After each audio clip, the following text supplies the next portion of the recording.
Conservative Party of Canada continued to tell us that we needed to do less for Canadians, to do less for workers, to do less for seniors and for young people, we knew they just weren't wrong on a moral level. They were wrong on an economic level as well. Because the only way to build a strong economy is to make sure the people who make up that economy are strong as well. That's why we invest in Canadians.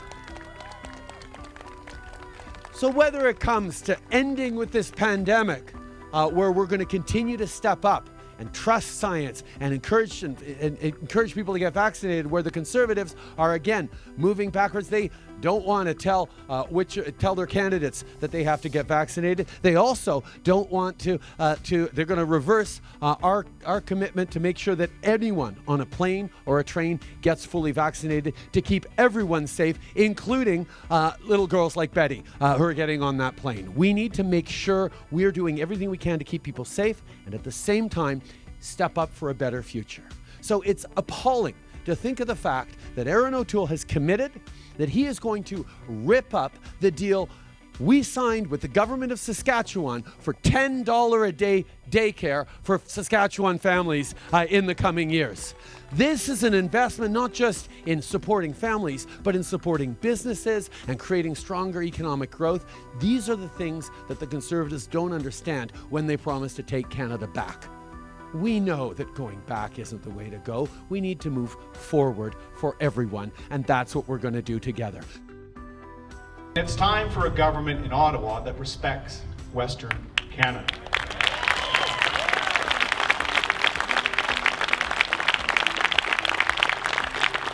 We've had 6 years of a Liberal government that pits one part of the country against another, one sector against another, sometimes Canadians against another, and treats provinces differently, often based on how you vote. That ends the day we form government after September 20th. We are at a crossroads as a country, and the two paths being offered before us in this election couldn't be more different.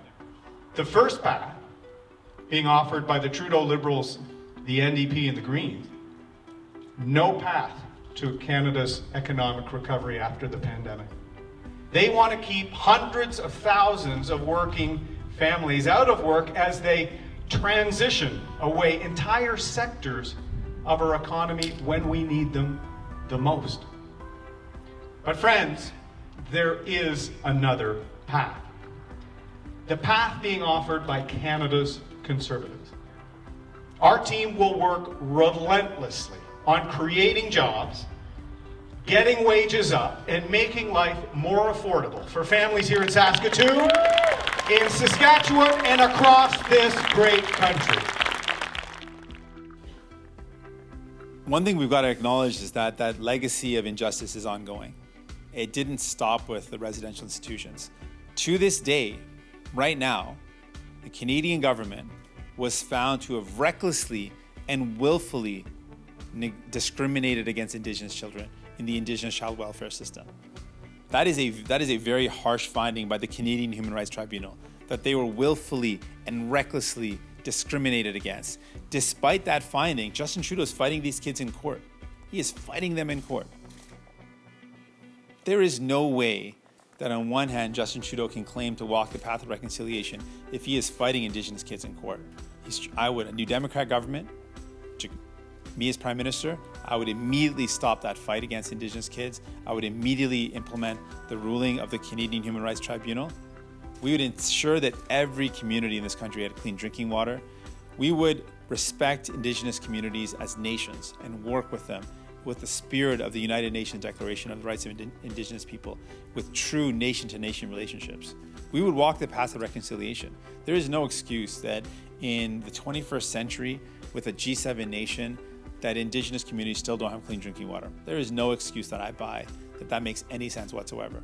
That's what we would do differently. We would walk the path with real conviction and real justice in our hearts.